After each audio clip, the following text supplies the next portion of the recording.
Bienvenidos a todos a un nuevo vídeo sobre la noticia del descubrimiento de una ciudad entera bajo el hielo por parte de la NASA en Groenlandia. ¿Quién construyó esta ciudad? ¿Cómo y para qué está construida? ¿Qué peligros y secretos esconde? Os lo contamos todo al detalle con datos reales y vídeos de archivo a continuación.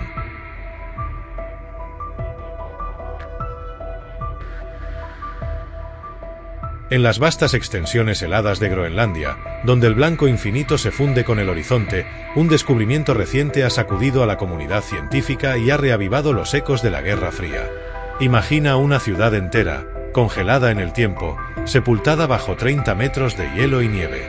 Este no es el comienzo de una novela de ciencia ficción, sino la realidad que la NASA ha desenterrado recientemente: Camp Century, la legendaria ciudad bajo el hielo. En abril de 2024, durante lo que parecía ser un vuelo rutinario de investigación sobre la capa de hielo de Groenlandia, el científico Chad Grene de la NASA se encontró con algo que desafiaría nuestra comprensión de la historia reciente. A bordo de un avión equipado con un sofisticado radar llamado WAP-SAR, Grene y su equipo sobrevolaban una región a unos 160 kilómetros al este de la base espacial Pituffik de la Fuerza Espacial de Estados Unidos. De repente, las pantallas cobraron vida con imágenes que nadie esperaba ver. Estructuras geométricas claramente definidas, enterradas profundamente bajo la superficie helada. Lo que Grene había descubierto era nada menos que Camp Century, una base militar secreta construida por el ejército de Estados Unidos en 1959, durante el apogeo de la Guerra Fría. Esta instalación, concebida como una ciudad bajo el hielo, fue diseñada para albergar hasta 200 personas en una red de túneles que se extendía por más de 3 kilómetros. La base fue parte del misterioso y ambicioso proyecto Iceworm, un plan secreto que preveía la construcción de una red de túneles de 1.200 kilómetros bajo el hielo de Groenlandia para albergar 600 misiles nucleares, estratégicamente posicionados cerca de la Unión Soviética. El redescubrimiento de Camp Century ha abierto una ventana fascinante a un periodo de la historia marcado por la paranoia y la carrera armamentística. La base, abandonada en 1967 debido a la inestabilidad de la capa de hielo, quedó congelada en el tiempo, preservando no solo sus estructuras sino también sus secretos y, potencialmente, sus peligros. Los científicos ahora se enfrentan a la tarea de desentrañar no solo los misterios históricos de la instalación, sino también de evaluar los riesgos ambientales que podría representar. El WAP-SAR, un radar de apertura sintética para vehículos aéreos no tripulados, ha permitido a los investigadores crear mapas tridimensionales increíblemente detallados de Camp Century. Esta tecnología de vanguardia ha proporcionado una visión sin precedentes de las estructuras individuales de la base, permitiendo a los científicos alinear las imágenes con los planos históricos y comprender mejor la magnitud y complejidad de esta ciudad subterránea. Los túneles, las habitaciones e incluso los restos de lo que parecen ser instalaciones de investigación y almacenamiento han sido mapeados con una precisión asombrosa. El redescubrimiento de Camp Century no es solo una curiosidad histórica, tiene implicaciones significativas para la investigación científica actual y futura. Los datos obtenidos de este sitio único proporcionarán información invaluable sobre el cambio climático y el derretimiento de la capa de hielo de Groenlandia. Los científicos podrán estudiar cómo las estructuras enterradas han afectado el flujo y la composición del hielo a lo largo de décadas, ofreciendo nuevas perspectivas sobre los efectos a largo plazo de la actividad humana en estos entornos frágiles. Además, el hallazgo plantea importantes preguntas sobre los riesgos ambientales asociados con las instalaciones militares abandonadas. Camp Century contiene residuos biológicos, químicos y posiblemente radiactivos que han permanecido congelados durante más de medio siglo. Con el cambio climático acelerando el derretimiento del hielo en Groenlandia, existe una preocupación creciente sobre la posibilidad de que estos contaminantes se liberen al medio ambiente. Los científicos ahora se enfrentan al desafío de evaluar y potencialmente mitigar estos riesgos antes de que se conviertan en una crisis ambiental. El redescubrimiento de Camp Century también ha reavivado el interés en otros posibles secretos enterrados bajo el hielo o escondidos en lugares remotos del planeta. ¿Cuántas otras instalaciones secretas de la Guerra Fría permanecen sin descubrir? ¿Qué otros proyectos militares desconocidos podrían existir, congelados en el tiempo y esperando ser revelados? Estas preguntas no solo son relevantes desde una perspectiva histórica, sino que también nos hacen reflexionar sobre los secretos que los gobiernos pueden mantener en la actualidad. La historia de Camp Century nos recuerda que el mundo que conocemos está lleno de misterios por resolver. Bajo la superficie aparentemente inmutable del hielo ártico, se esconden secretos que esperan ser revelados, cada uno con el potencial de cambiar nuestra comprensión del pasado y nuestras expectativas para el futuro. Este fascinante descubrimiento no solo arroja luz sobre un capítulo poco conocido de la Guerra Fría, sino que también nos desafía a considerar que otros misterios pueden estar ocultos en los lugares más inhóspitos de nuestro planeta. A medida que los científicos continúan estudiando Camp Century y sus implicaciones, es probable que surjan más revelaciones sorprendentes. El sitio se ha convertido en un laboratorio único para estudiar no solo la historia militar y geopolítica, sino también los efectos a largo plazo del cambio climático y la preservación de estructuras en condiciones extremas. Cada nuevo hallazgo, cada dato recopilado, nos acerca un poco más a comprender no solo nuestro pasado, sino también los desafíos que enfrentamos en el presente y el futuro. El redescubrimiento de la ciudad bajo el hielo nos recuerda que la Tierra aún guarda muchos secretos. A medida que la tecnología avanza y nuestras capacidades de exploración se expanden, ¿qué otros tesoros ocultos, qué otras historias congeladas en el tiempo, esperan ser descubiertos? Camp Century es solo el comienzo de lo que promete ser una nueva era de descubrimientos fascinantes, donde la ciencia, la historia y la aventura se entrelazan para revelar los secretos enterrados de nuestro planeta. A continuación os dejamos con un documento de archivo de Camp Century de cómo se construyó con imágenes y audios de la época traducidos. No olviden dar a me gusta y suscribirse. ¡Saludos!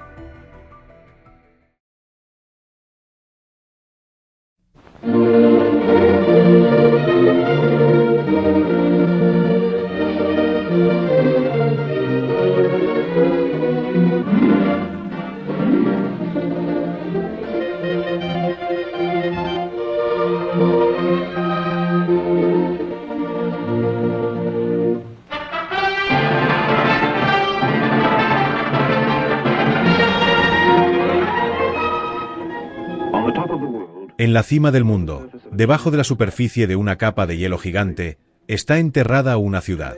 Hoy en la isla de Groenlandia, como parte de los continuos esfuerzos del hombre por dominar los secretos de la supervivencia en el Ártico, el ejército de los Estados Unidos ha establecido un centro de investigación ártica de propulsión nuclear sin precedentes. Ubicado en un desierto de hielo y nieve, Camp Century se encuentra a 150 millas de Thule, su base de suministro más cercana. Este es un laboratorio ártico ideal, ya que más del 90% de Groenlandia está permanentemente congelada bajo una capa de hielo polar que cubre todas las áreas costeras de la isla, excepto algunas. Camp Century está enterrado debajo de la superficie de esta capa de hielo. Debajo de él, el hielo desciende 6.000 pies. En este entorno remoto, a menos de 800 millas del Polo Norte, Camp Century es un símbolo de la lucha incesante del hombre por conquistar su entorno, aumentar su capacidad para vivir y luchar si es necesario en condiciones polares. Esta es la historia de Camp Century, la ciudad bajo el hielo. Fue en mayo de 1959, después de más de un año de preparación, que un pequeño grupo de ingenieros del ejército llevó a cabo la búsqueda final para seleccionar un sitio para Camp Century. Escuche ahora la voz del capitán Tom Evans, el joven oficial que estuvo a cargo de la construcción del campamento. Este fue el día en que realmente nos pusimos en marcha. El coronel Kerkein, oficial al mando del Centro de Investigación y Desarrollo Polar del Ejército de los Estados Unidos, estaba conmigo cuando hicimos el reconocimiento final. Necesitábamos una superficie plana, un nivel con menos de 1 grado de pendiente. Esto minimizaría los problemas de construcción al permitirnos mantener todos nuestros túneles al mismo nivel.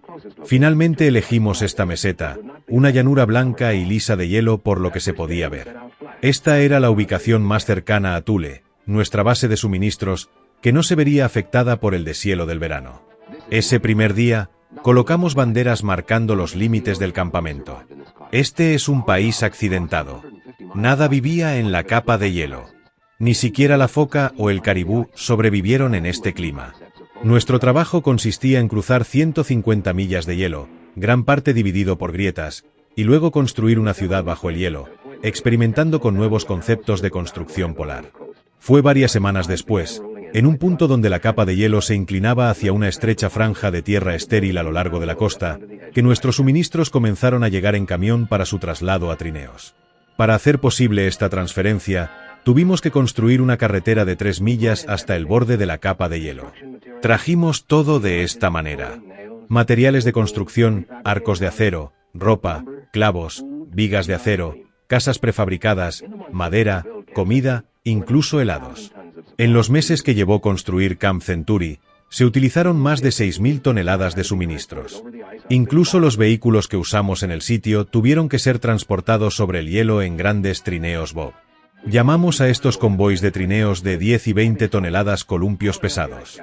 Arrastrándose por la capa de hielo a aproximadamente 2 millas por hora, un columpio pesado llegaría al campamento en aproximadamente 70 horas si todo saliera bien. Utilizamos remolques de madera con forma de furgón de cola, wanigans, para alojar a los miembros de las cuadrillas de construcción durante el viaje de 3 días. Mukluk, un perro esquimal de trineo de 3 meses, fue como mascota del campamento, estrictamente en contra de la regulación. Los tractores Caterpillar con bandas de rodadura extra anchas tiraban de los pesados columpios. Cada tractor podía arrastrar de 50 a 100 toneladas. Finalmente, como un vagón de tren en el viejo oeste, se puso en marcha el primer columpio pesado. Al mismo tiempo, utilizamos otro tipo de vehículo más pequeño para transportar un grupo avanzado. Estos turones promediarían 10 millas por hora y harían el viaje en poco más de medio día. Un convoy de turones, cada sección con 6 hombres, se llamaba columpio ligero. También usamos avionetas. A lo largo de la operación, estos vuelos trajeron personal clave, cargas especiales y correo. No podíamos olvidar nada. Este no era un país en el que dar la vuelta y volver. Una brújula era inútil tan cerca del polo. En cambio, nuestros convoys siguieron una serie de marcadores de senderos. Viajar en un Van Nigan estaba muy lejos de los primeros trenes de tractores de los años 30 con galletas de masa fermentada y frijoles calientes. Por los días que pasaron cargando el pesado columpio, los rostros de los hombres ya estaban profundamente quemados por el sol. Durante el viaje y los turnos, la mitad de los hombres remaron y la otra mitad durmieron. Las literas tipo Navy se usaban para dormir, si podías dormir a la luz del sol las 24 horas. Los primeros en llegar al campo de trabajo de superficie fueron los aviones. Unas horas más tarde, los turones llegaron. Durante los siguientes meses, esta escena primitiva de cabañas árticas abarrotadas de James Way con letrinas al aire libre fue nuestro hogar. Ahora comenzó el verdadero trabajo. En total, tenía otros 4 oficiales y un grupo cuidadosamente seleccionado de 11 suboficiales para ayudar a supervisar al equipo de construcción militar de Camp Century. Los planes para el campamento se habían desarrollado con meses de anticipación. El concepto básico era simple. Se cavaría un sistema de 23 trincheras en la capa de hielo y luego se cubrirían con arcos de acero y nieve. Ramificándose de la trinchera de comunicación principal habría una serie de trincheras laterales que albergarían instalaciones completas de investigación, laboratorio y pruebas, viviendas modernas y áreas de recreación, y un complejo de instalaciones de apoyo. Dado que transportar grandes cantidades de combustible diésel sobre vastos desechos árticos no era práctico, instalaríamos una planta de energía nuclear. Para estar absolutamente seguro de que el trabajo avanzaba adecuadamente, celebraba conferencias nocturnas de construcción. Cada uno de los hombres que me asignaron era un experto en algún aspecto de la construcción pesada. Nos pusimos a trabajar inmediatamente cortando trincheras. Esta fresadora de nieve, la Peter Plough, era nuestro orgullo y alegría. Fabricado en Suiza, podía soportar hasta 1.200 yardas cúbicas de nieve por hora. Diseñada para despejar carreteras en los Alpes, era ideal para nuestro propósito, ya que era capaz de realizar cortes extremadamente precisos. Por lo general, era operado por 2 hombres, uno controlando el movimiento horizontal de la máquina y el otro controlando su movimiento vertical y velocidad. Porque una zanja tenía varios pies de profundidad, se colocaban tablones sobre los hombros del corte. Posteriormente, estos tablones se utilizarían para soportar el techo de arco de acero que cubriría la zanja. Camp Century comenzaba a crecer, al igual que Mukluk. Usamos 3 arados Peter para cortar todas las diferentes zanjas que necesitábamos. Al hacer una serie de socavaduras, el ancho de la mayoría de las zanjas laterales era mayor en la parte inferior que en la parte superior. Esto redujo la cantidad de material para techos requerido. En poco tiempo, los primeros techos comenzaron a colocarse. Construidos con arcos de acero superpuestos, estos techos se podían colocar muy rápidamente. Para entonces, teníamos un equipo trabajando en una cantera de nieve, cortando grandes ladrillos de nieve. De esta manera, aprovechamos al máximo los materiales disponibles en el sitio. De alguna manera, Mukluk parecía estar en todas partes, siempre haciéndose útil. Cuando se colocó un techo de arcos de acero, estaba cubierto de nieve. Debido a que había sido fresada, esta nieve se endurecería y se convertiría en una superficie extremadamente duradera. Dentro de cada túnel, en el extremo contiguo al túnel de comunicación principal, se cortaron pasajes. No toda la excavación podría hacerse a máquina. La pala seguía siendo una herramienta muy útil. A continuación, se iniciaron los trabajos de cimentación de los edificios prefabricados que se colocarían dentro de los túneles. Nivelar el piso era muy importante para proporcionar un buen soporte a los cimientos y evitar que cualquier edificio se asentara de manera desigual. Este fue un trabajo frío. La temperatura dentro de estos túneles a veces llegaba a 20 grados bajo cero, y este era verano. Las secciones prefabricadas fueron entregadas por montacargas. La madera no conductora y la barrera de aislamiento del aire debajo protegieron tanto el edificio del frío del piso de hielo como el piso de hielo del calor del edificio. Cada casa prefabricada que entró en Camp Century había sido previamente erigida, probada y luego enviada a nosotros como una unidad.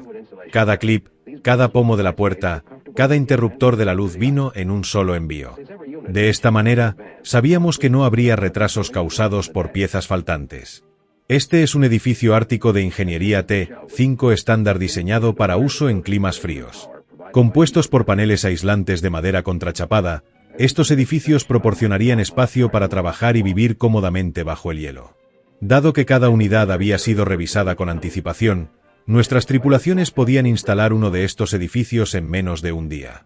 Tan pronto como se completó el caparazón, las cuadrillas comenzaron a cablear los edificios para obtener energía provisional proporcionada por generadores diésel. A medida que terminaba cada unidad, la marcaba en la tabla en la pared de mi oficina. A medida que se completaban las principales obras interiores dentro de cada túnel, la entrada se bloqueaba con ladrillos de nieve. Tomó alrededor de 2 días construir uno de estos muros. Una vez en su lugar, estos ladrillos se unirían formando una pared sólida, y solo quedaría una pequeña entrada. Luego usamos una excavadora para empujar la nieve suelta hacia la entrada del túnel para completar el sellado. Más tarde, se colocaría una escotilla de escape al final de un pequeño encofrado de madera para una salida de emergencia. Cuando se completó, la entrada era resistente a la intemperie y útil. A lo largo del largo periodo de construcción dentro de las primitivas instalaciones del campo de trabajo, los hombres resolvieron los problemas cotidianos de trabajar y vivir lo mejor que pudieron. Mientras tanto, se había comenzado a trabajar en las 4 trincheras nucleares. Estas eran las trincheras más anchas y profundas y no utilizaban el principio de socavación. En este corte, usamos 3 arados simultáneamente, 2 arados arrojando nieve desde abajo, el tercero cortando una zanja de escombros arriba para evitar que la nieve suelta se deslice de regreso al corte. Para evitar el derretimiento causado por el sol, gran parte de este trabajo se realizó de noche. Estas escenas fueron filmadas a las 2 de la madrugada. La luz solar continua nos causó muchos dolores de cabeza. Se usó una lona negra para proteger la sección de este corte de 40 pies más vulnerable a los rayos del sol. A continuación, se colocaron los cimientos y la estructura del edificio del reactor. Hasta que se cubrió una zanja, siempre existía la amenaza de que los arcos de 40 pies colapsaran un hombro ya debilitado por la luz solar ártica de las 24 horas del día. Cuanto más rápido se levantara el techo, mejor. El armazón del edificio del reactor estaba hecho de vigas de acero.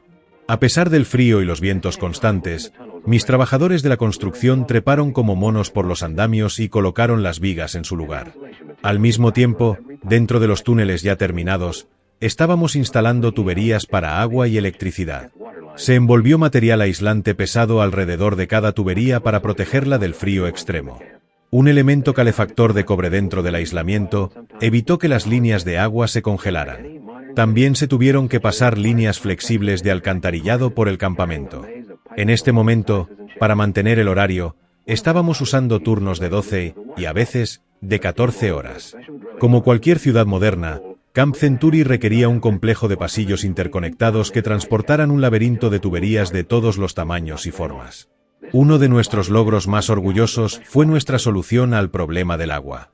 Se usó una manguera de vapor con una boquilla de perforación especial para derretir un orificio de 3,5 pies de diámetro, 120 pies hacia abajo en la capa de hielo, hasta que se formó un charco de agua que no se drenó. Esta piscina proporcionaba 10.000 galones de agua dulce al día. En todo el campamento, ahora se instaló un extenso sistema eléctrico. Porque la calefacción eléctrica no solo estaría limpia, sino que también reduciría la amenaza de incendio, y el incendio era el peor peligro bajo el hielo. Desde el principio, tuvimos que tomar precauciones contra incendios, tormentas que cerraran las rampas o cualquier otro desastre que pudiera bloquear las entradas regulares al campamento. 16 de estas escotillas de escape estaban ubicadas estratégicamente a lo largo de los distintos túneles. En sus horas libres de servicio, los hombres hacían lo que podían para divertirse con las oportunidades recreativas disponibles. La caza de broncos era uno de los pasatiempos favoritos. Para entonces, McLack había crecido casi por completo. Vivir en el campo de trabajo era prácticamente una operación de bricolaje. Todo tomaba más tiempo, y el tiempo siempre era corto. Dado que nuestros equipos trabajaban día y noche, si surgía un problema pero no podíamos esperar, intentábamos resolverlo de inmediato. A principios de julio, se completó la mayor parte del pesado trabajo de construcción de los túneles. A lo largo de esta operación, fue un flujo constante de fuertes oscilaciones moviéndose hacia adelante y hacia atrás a través del hielo, más que cualquier otro factor individual, lo que nos permitió completar Camp Century a tiempo. 25.000 galones de combustible diésel, 110 toneladas, una carga récord de trineos de todos los tiempos. El flujo continuo de trenes tractores que traían enormes cargas era como la confiable tortuga, lento pero constante. Pero eran nuestros salvavidas. Para dar servicio a nuestros muchos vehículos, se construyó un taller de mantenimiento más cerca de la superficie, tanto como taller de reparación como garaje. Porque las temperaturas bajo cero significaban que el equipo tenía que mantenerse caliente. De lo contrario, los motores no arrancarían, el aceite lubricante se solidificaría y las conexiones eléctricas se congelarían. Fue en este momento que el violinista marino llegó a Thule con la planta de energía nuclear. Diseñada para ser transportable por aire pero transportada por mar para reducir costos, la planta nuclear fue la última fase importante de nuestra operación y la más difícil. Esta unidad, por ejemplo, parte de un contenedor de vapor, pesaba más de 21 toneladas.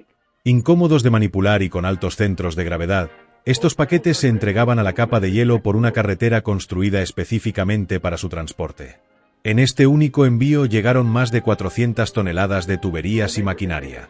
Dado que el frío ártico hace que el metal sea muy quebradizo, cada unidad tuvo que manipularse con mucho cuidado.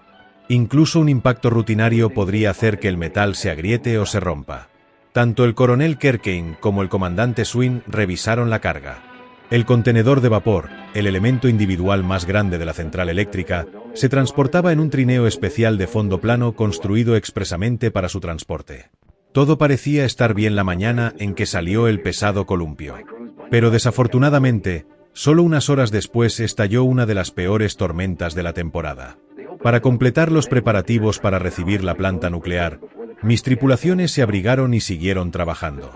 La abertura en el techo de la trinchera nuclear principal ahora tenía que cerrarse rápidamente antes de que la trinchera comenzara a llenarse de nieve. A pesar de la tormenta, el pesado columpio seguía moviéndose.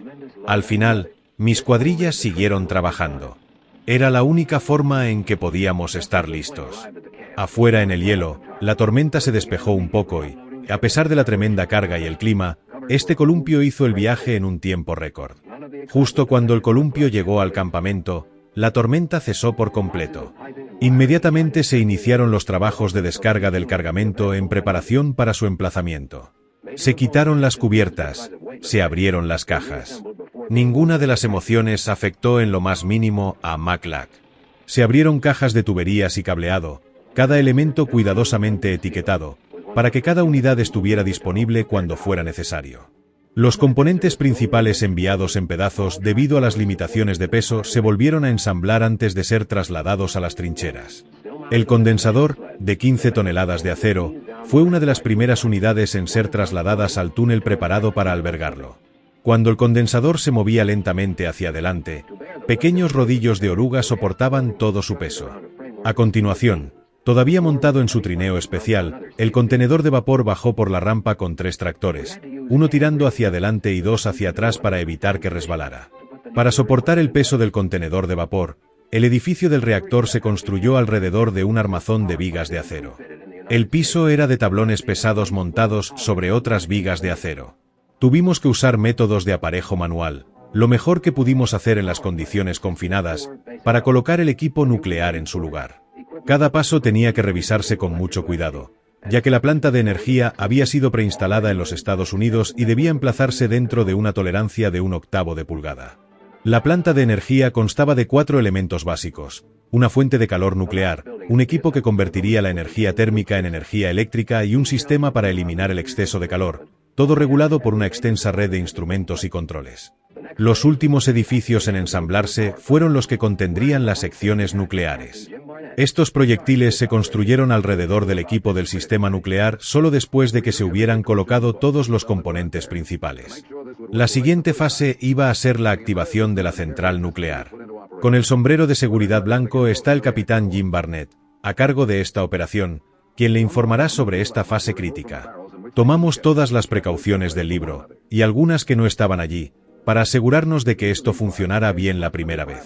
Cuando todo el sistema había sido probado cuidadosamente, se puso en funcionamiento. Entonces estábamos listos para comenzar a cargar el núcleo del reactor. Uno a uno, los elementos combustibles fueron retirados de los barriles en los que habían sido enviados, cuidadosamente separados unos de otros. Cada una de estas barras, que contenían aproximadamente 500 gramos de uranio 235, se desenvolvió, inspeccionó y limpió de polvo. Los tripulantes que vestían ropa protectora comenzaron a cargar los elementos combustibles en un tanque de almacenamiento de combustible. Esta prueba preliminar demostró que los elementos combustibles, una vez ensamblados, no se activarían prematuramente. Después de colocar cada elemento, se leyeron los instrumentos, se realizó una evaluación de la reactividad y se informó a través de altavoces. Los tripulantes estaban protegidos por un escudo de aproximadamente 8 pies de agua, mientras bajaban los elementos combustibles al tanque de almacenamiento de combustible. Más tarde, cada una de estas barras de acero y uranio se transferiría bajo el agua al núcleo del reactor cercano. Cada paso de la prueba fue monitoreado meticulosamente y se hicieron anuncios periódicos a los trabajadores asignados al equipo de carga. El contenido total de U-235 del núcleo ensamblado es de 13.376 kilogramos. Coeficiente de reactividad, 0,935. El ensamblaje sigue siendo subcrítico. Cuando se completaron todas las pruebas preliminares, comenzamos a transferir los elementos combustibles uno por uno y comenzamos a cargar el núcleo del reactor.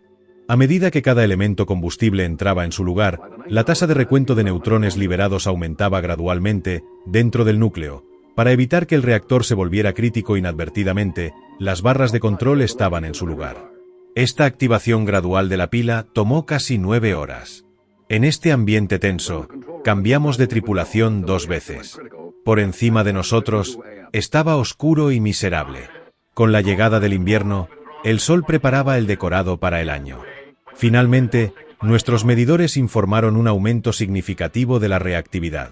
Todo el campamento estaba esperando, tenso. A la 9ª hora, el último elemento combustible había entrado en su lugar. Un diagrama mostraba la ubicación de cada bar. Luego se retiraron gradualmente las barras de control, hasta que el reactor entró en estado crítico a las 6:52 am. Ahora aquí está. Con las 5 barras de control retiradas 6 y 24 pulgadas, PM2A, cuando es crítico a las 06:52 horas. En las próximas semanas, se dieron los toques finales a Camp Century. Hoy, impulsada por su reactor nuclear, esta instalación única es una comunidad completamente moderna, en lo profundo del hielo. Esto está muy lejos de las primitivas cabañas James Way del campo de trabajo, donde 3 duchas atienden a 250 hombres.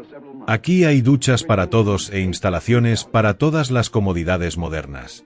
Entre las muchas instalaciones sofisticadas de Camp Century se encuentra el dispensario, completo en cada detalle. Mientras que la comunidad de investigación remota está aislada por 150 millas de hielo y nieve, Sus capacidades médicas pueden hacer frente a casi cualquier emergencia. También tiene una pequeña capilla para servicios religiosos regulares y cuenta con el congelador más grande del mundo. Aquí hay suficiente comida para alimentar el campamento durante varios meses. Todo, desde bistec hasta ensalada de frutas. Las modernas y espaciosas cocinas ofrecen un menú equilibrado y apetitoso. Satisfacer los enormes apetitos que produce trabajar en este clima significa raciones extra, pero siempre hay más que suficiente. Excepto por el hecho de que no tienen ventanas, los hombres del campamento Centuri viven exactamente igual que otros soldados. Sus habitaciones son modernas, espaciosas, cómodas y no carecen de ningún detalle. En la actualidad, Camp Centuri funciona como un centro de investigación ártica durante todo el año. Los hombres que construyeron el campamento han sido reemplazados desde hace mucho tiempo por científicos militares y civiles del Programa de Investigación y Desarrollo Polar. Como parte de los esfuerzos del hombre por indagar cada vez más profundamente en los secretos del universo, se está llevando a cabo un elaborado programa de pruebas y experimentos. En este mismo momento, en algún lugar, los hombres de Camp Centuri están trabajando dentro de la propia ciudad o en la capa de hielo. Solo Mukluk permanece del contingente original. Esta es la historia de Camp Centuri, de los ingenieros del ejército que excavaron la ciudad subterránea, de los muchos otros hombres del ejército de los Estados Unidos que hicieron posible este proyecto y de la incesante búsqueda de conocimiento por parte del hombre.